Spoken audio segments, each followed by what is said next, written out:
Good evening everyone. मैं सुजीत आपके सामने फिर प्रस्तुत हूँ छोटी छोटी और मोटी बातें लेकर।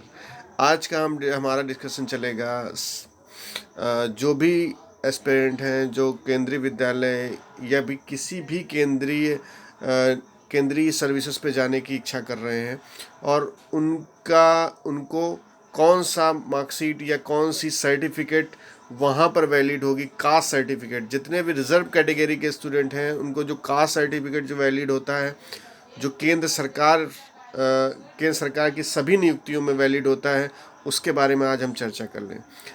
केंद्रीय विद्यालय में आप, यदि मैं टीचिंग फील्ड की बात करूं तो केंद्रीय विद्यालय मतलब नवोदय विद्यालय और केंद्रीय विद्यालय, नवोदय विद्यालय और दिल्ली की जो जॉब आती है, डीओई की जॉब आती है, इसमें आप किसी भी रिजर्व कैटेगरी से हो, ओबीसी, एससी, एसटी, किसी भी कैटेगरी के हो, तो आपको वो सर्टिफिकेट आपको केंद्र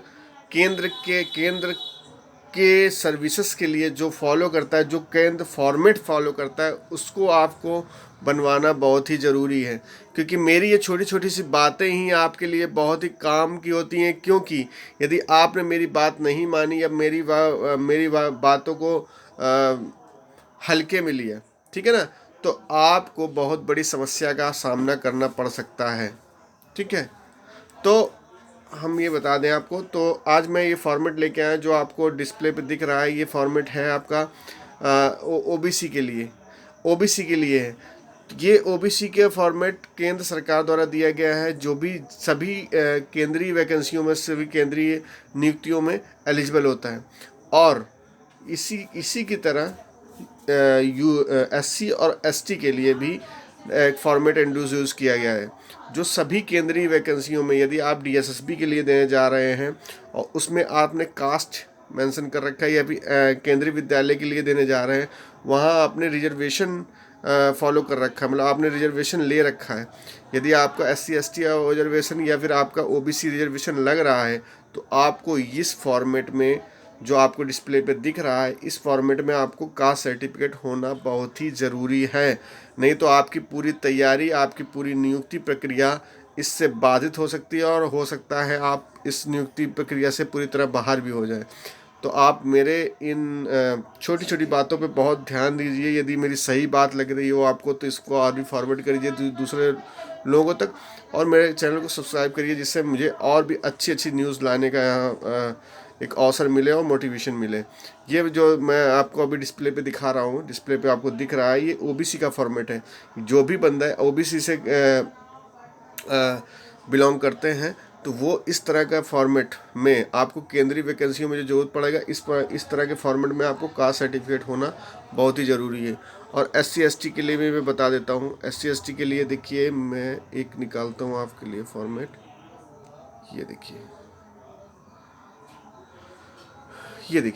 ये एससी एसटी के लिए फॉर्मेट कर रखा है। ये देखिए, फॉरवर्ड फॉर एससी एसटी। आप थोड़ा सा जूम करके देख लीजिए इसको। देखिए, ये लिखा है format for SC ST certificate, ठीक है ना। इस तरह का एससी एसटी सर्टिफिकेट आपको किसी भी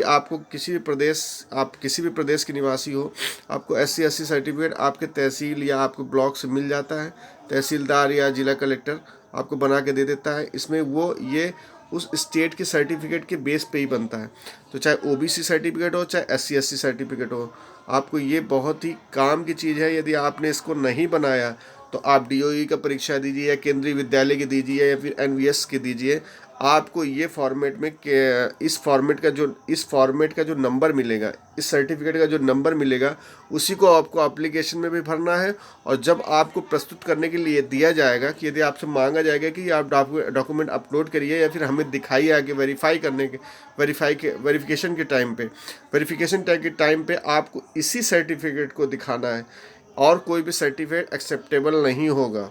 आपने यदि स्टेट फॉर्मेट वाला जो आपने लगाया वहाँ पर या फिर दिखाया, तो आपका जो सीट है वो कैंसिल कर दी जाएगी, या फिर आपका अनरिजर्व में काउंट किया जाएगा आपको।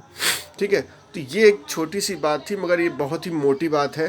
क्योंकि इसकी वजह से बहुत लोगों के रिजर्वेशन रुक जाता है, बहुत लोगों को बहुत ही कष्ट हो जाता है, बहुत लोगों की नियुक्तियाँ रुक जाती है, बहुत लोगों को समस्या क्रिएट हो जाती है। उस वजह से मैंने कहा कि मैं अपने व्यूवर्स को समस्या कभी भी कोई भी समस्या मेरे व्यूवर्स को ना आए, क्योंकि वो मुझे इतना सम्मान दे रहे हैं, मुझे देख रहे हैं। तो मैं कहना चाहता हूँ, एक हम्बल रिक्वेस्ट है कि आप जितना से जल्दी हो सकता है तो इसको अपने तहसीलदार ऑफिस से या ब्लॉक ऑफिस से या डीएम ऑफिस से, जहाँ से आपका बनता हो आप बनवा लीजिए। ठीक है, मेरे यहाँ कानपुर नगर की बात करी जाए तो यहाँ से तहसीलदार के यहाँ से ये बन जाता है आसानी से। तो आप जिस भी रिजर्व कैटेगरी से बिलोंग करते हो, आप केंद्र सरकार का ये फॉर्मेट और ओबीसी का फॉर्मेट जिससे आप बिलोंग करते हो वो आप बनवा लीजिए। नहीं तो आपको आने वाली वैकेंसियों में बहुत बड़ी समस्या का सामना करना पड़ सकता है।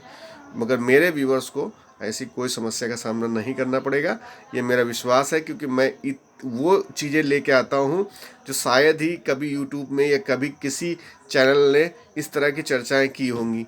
क्योंकि ये सब बहुत अंदर की बात होती है, जब आपकी नियुक्ति प्रक्रिया पूरी हो गई होती है, आपके जब लास्ट वेरिफिकेशन चल रहा होता है, तब आपकी आंखें खुली की खुली रह जाती हैं कि अरे ये क्या हो गया। मेरी सभी समस्याएं मतलब सब सब आपकी क्रिया के मतलब जब किया कराया पानी फिर जाता है।